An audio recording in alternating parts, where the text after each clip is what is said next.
Previously on GEARZ. Good afternoon on a Monday afternoon. As always, Gary Formato. Recovered from yesterday? Yes, I have. It took me a while to calm down after the Grand Prix last night. I was exhausted. Unbelievable. I was exhausted. Got to be honest. Abu Dhabi awoke yesterday. I'm sure it was because your dad was there. You see, send a formato there. Send a formato Get the job done. Sort it out. It's incredible how things happen, eh? Your dad's there. We have the most magnificent Grand Prix we've seen there, and perhaps within the top 3 of the season. Yeah, it was fantastic. Look, very worried on Saturday afternoon. You know, even we had Vettel starting at the back of the field, and thought, okay, make for a good race and what have you. Haven't had a great one, as you said, in Abu Dhabi, but yesterday it just turned out to be one of the most spectacular Grand Prix we've seen for a long time. But we've had some great ones this year. Yeah. But yesterday was super. It was brilliant, and it was also needed for the championship. We'd come off a run of 4 Sebastian Vettel victories, and as much, whether you're a Sebastian Vettel fan or not, you also just want to see, things change around. So I think to have a new victor, 8th different winner of the season, and the first for Lotus and Kimi, just brilliant. Well, it was great, but as you say, you can't have the same people winning races. It was, the last 4 races, although everybody drove fantastically well, and Vettel did a great job, and Red Bull, you gave up hope. You said, oh, well, that's the championship done. So yesterday, I think it reignited it. We've got 2 rounds to go, and I think, of course, everybody's going to watch and see what happens in Texas and, of course, Brazil. But it was an outstanding job. But, the law of averages comes into play as well. How long could it have lasted for Vettel? I mean, 4 wins on the trot, the way he did win them. It had to come to an end, and it came to an end yesterday. But he still had a good day. He still landed up on the podium. I've had people sending me emails, Gary, conspiracy theorists. Yeah. Bernie organised it. Why all of a sudden now that the Red Bull don't have enough petrol in their car, etc., etc. Strange things happen in Formula 1. Look, all I do know is that Bernie is definitely in favour. That's for sure. Yeah. I mean, he can't go wrong with anything. When he needs it, it happens. And people are right to probably think that, but I don't think it's the case. But it just works out like that. I mean, you and I yesterday, we were sitting and while we were watching the race, we were discussing what Bernie must have been in a previous life. Perhaps a slave of Genghis Khan, or maybe an elephant of Hannibal's or something, because in his 82 years, what he's managed to achieve and how things have worked out for him is, it's extraordinary. I love the guy. Yeah, look, he's built one of the best sporting empires probably one of the biggest sporting empires that we've ever seen in Formula 1 alone. But as you say, he's put himself in a position that whenever an opportunity's arisen, he's been there to capitalize on it. But some of the stuff, he's got no control over. But yet it works in his favour, as we say. So that is Formula 1, but that's why it is what it is, and that's why it is as big as it is, because anything can happen in Formula 1. You just cannot tell what's going to happen. Yeah, and it usually does, as Murray Walker used to say. So, perhaps maybe you didn't watch the race, you don't know what happened. Sebastian Vettel on Saturday went into qualifying, he was 3rd on the grid, had to stop his car on the side of the track. We immediately said, oh, there's a penalty coming, there's something going to be wrong here. They found out he didn't have enough fuel for the sample for the FIA for them to take. It was 150 millilitres short. That's all it was. So got demoted to the back of the grid. Now from there, the team has a choice. He can start at the back of the grid, or they can take the car and he can start from the pit lane. And from the pit lane, they are entitled to make a whole lot of changes on the car. Whereas all of the other 23 cars are in what they call a park for May situation. You can't touch the cars. So Red Bull were very, very clever, Gary. Changed the wing angles, a whole lot of things to make that car as fast as possible, especially in a straight line. Well, that was the whole deal. You had to overtake. So just to clarify, Red Bull normally go for a strategy where they've got high downforce in the car, which obviously means low straight line speed. They qualify the car.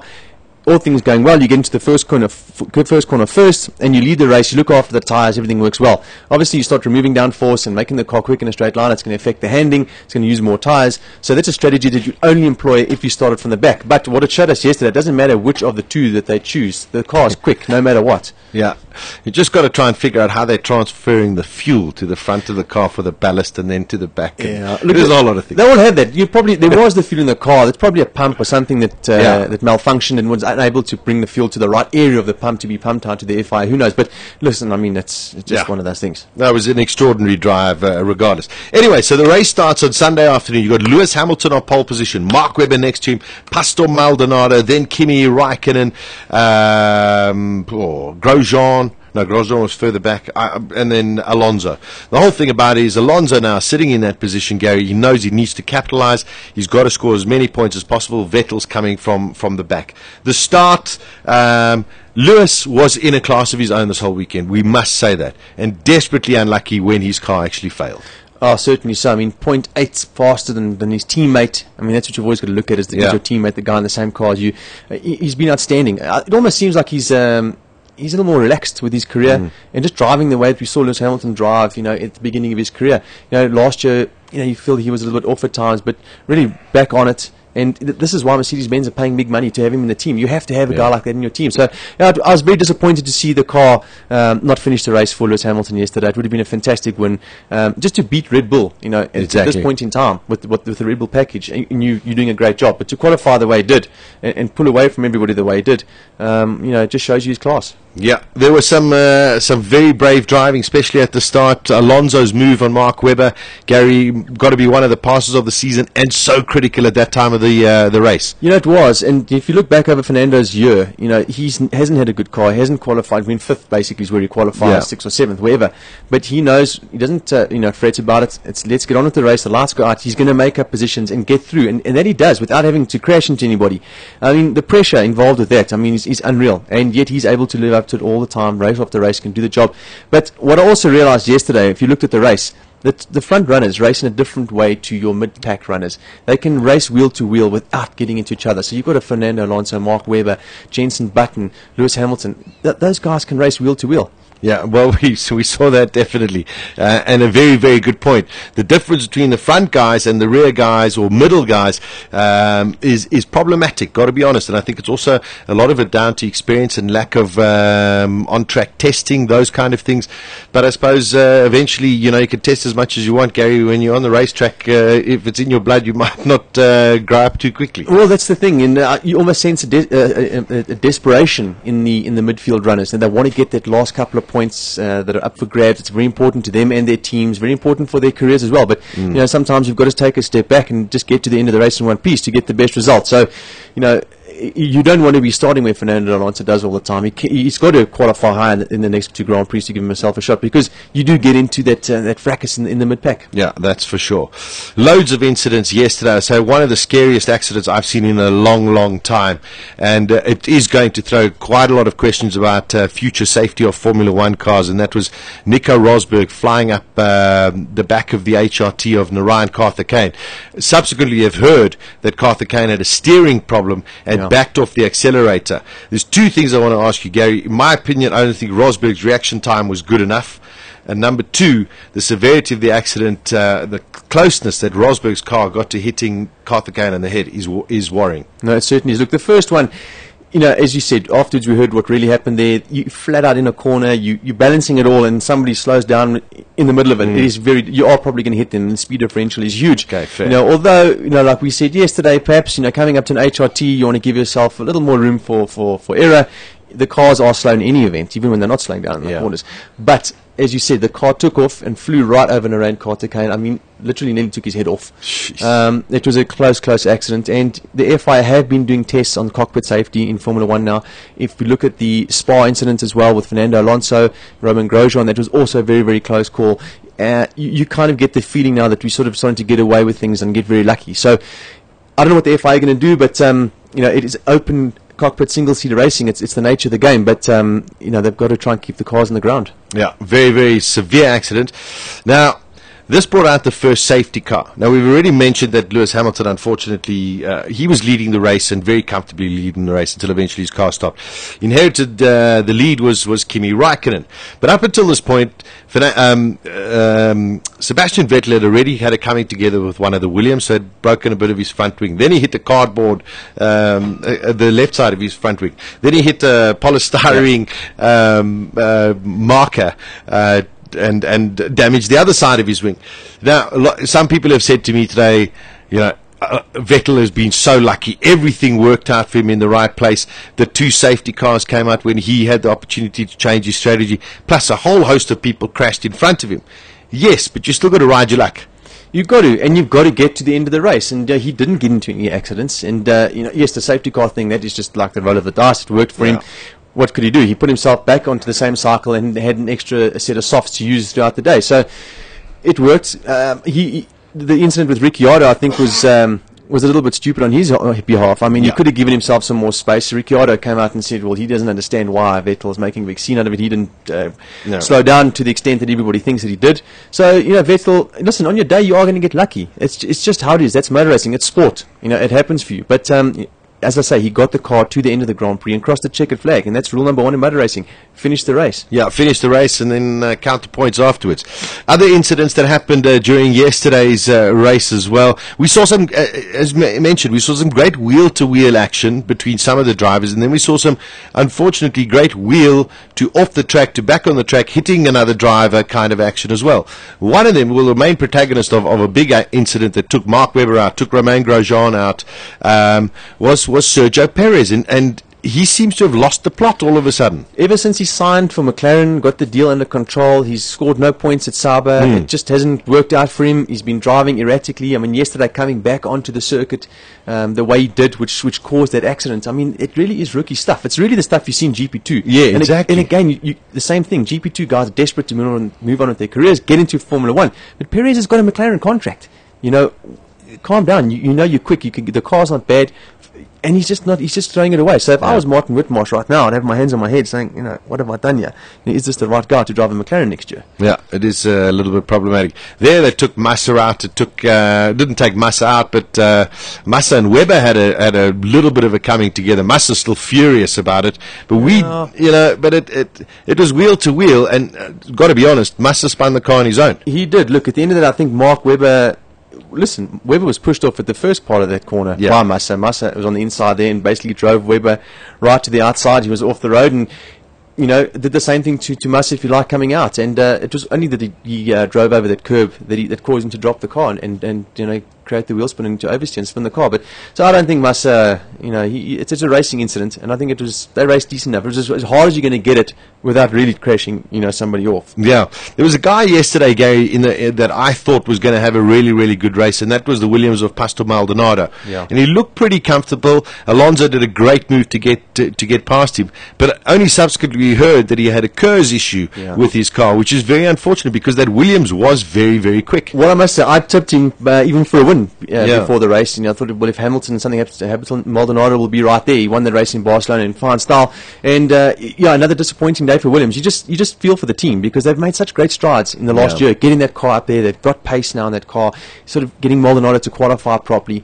and of course then you have the issue. So a tough break for them. They really need every point they can get, and I'd like to see Williams. I think is a team that can certainly. I think really on a good day with a good driver, they should be where Lotus are. Yeah, no, I couldn't agree with you more.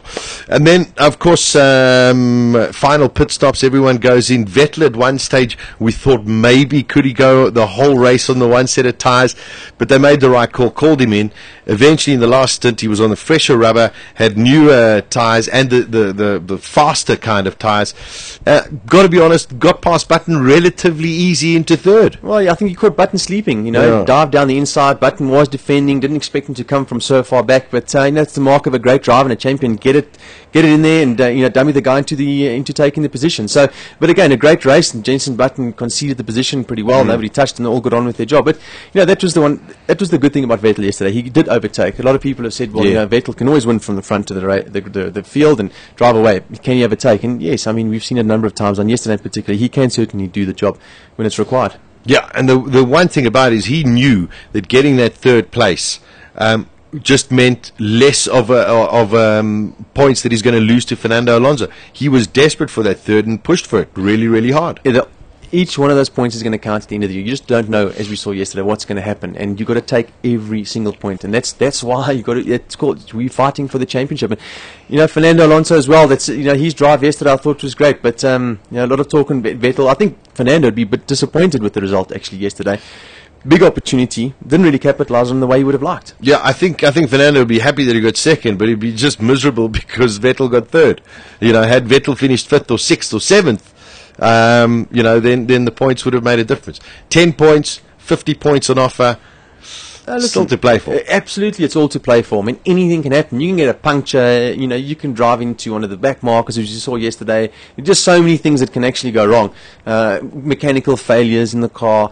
So, yeah, it's really tense. I mean, and it's great for us because we want to have this tension and this excitement going into the last 2 rounds. Yeah, that's for sure. And then, of course, yesterday we had the post-celebration interviews, which became very, very colourful. And if you missed it, here we go. This is David Coulthard interviewing the three podium finishers, of course, Kimi Raikkonen, Fernando Alonso, and Sebastian Vettel.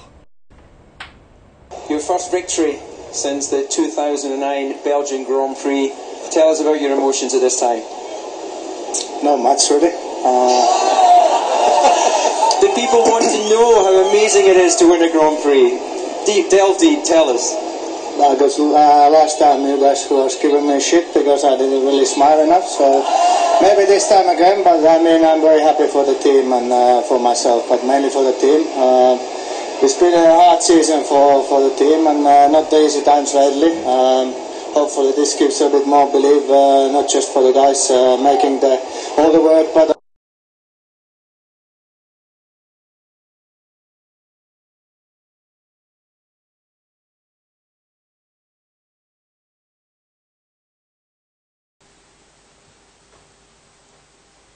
podcast before.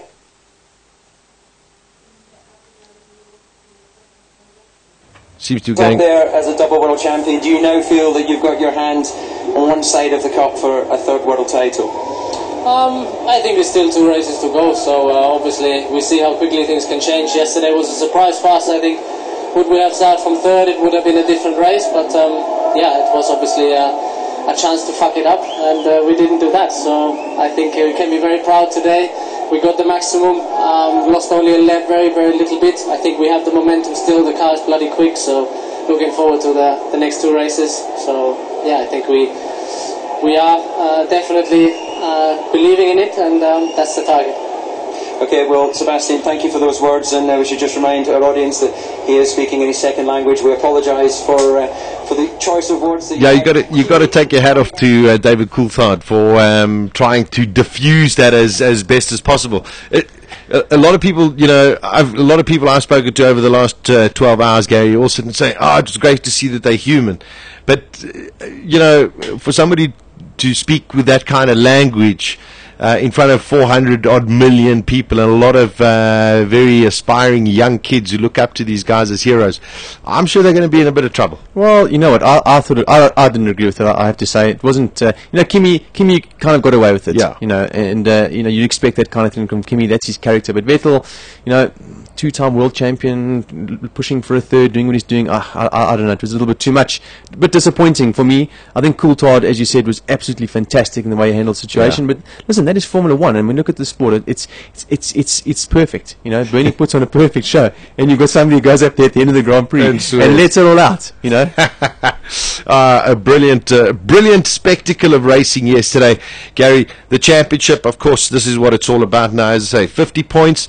We go to an unknown track now where nobody really has any data, but I mean, you still got to favour Sebastian Vettel. Yes, you do, and they'll probably find the setup quicker than anybody else because the car is that good. But you know, being a new circuit, maybe things change a little bit. Maybe Pirelli get the tyre choice slightly wrong, then it swings back into Alonso's hands again. You know, he can make magic and do things that other people can't when the conditions aren't exactly perfect. So, you know, let's see what happens there. I'm just happy we've still got this 10 points gap. I thought it was going to be a lot bigger. I was actually getting quite worried about that. It's a fight down to the wire. The teammates are going to be certainly helping each other out now. They have to, with regard. Mark Webb, I think, needs to listen to the radio a bit better next time. But, you know, we've got a fantastic race in the go. And, of course, the McLarens, you know, Lewis Hamilton's out there. He wants to go and win his last couple of GPs for McLaren. So really, it's huge. It's a huge fight. Exactly. It could be a second or third place in the next 2 races that actually wins this this title bout. Daisy watched the race. You loved it. I loved it. And your neighbours loved it as much as you because they heard you going off on it. Yeah, my brother said it sounded like someone had had a heart attack. I was screaming at the TV. Or when Hamilton, I was so frustrated. I just wanted him to win. Yeah, he should have won. Yeah, and I'm not how really we've trained her to become an F1 aficionado. Yeah, but that's great. I mean, I love it, and that's the thing, Formula One's one of those sports, you've got to know a little bit about it and have an idea of what's going on behind the scenes and what's happening on the day, and then it becomes one very, very exciting sport. Well, that's it. And once you do know a little bit, it's amazing how much more fun it becomes. Amazingly, yesterday, it just boggles the mind that you, myself, and Vic do this huge amount of work and do a half-hour build-up show, and we do the build-up show for a specific reason. It's relatively simple: to try and give you an idea of what's actually been going on, what could go on, and how things will actually pan out during the race weekend. And yet, I think it was about 10 minutes or 15 minutes before the start, and I get somebody who tweets me, goes, "Why is Sebastian Vettel starting from the pits?" Oh, no. I know. So then what do? Do you block them on Twitter? No, you can't block them on Twitter. That's rude. You see, and you can't swear. Gary does. No, sorry. You can't swear at them either, eh? No. Anyway, Gary, it was a great, great, great Grand Prix. It was fantastic. I mean, I was exhausted at the end of it.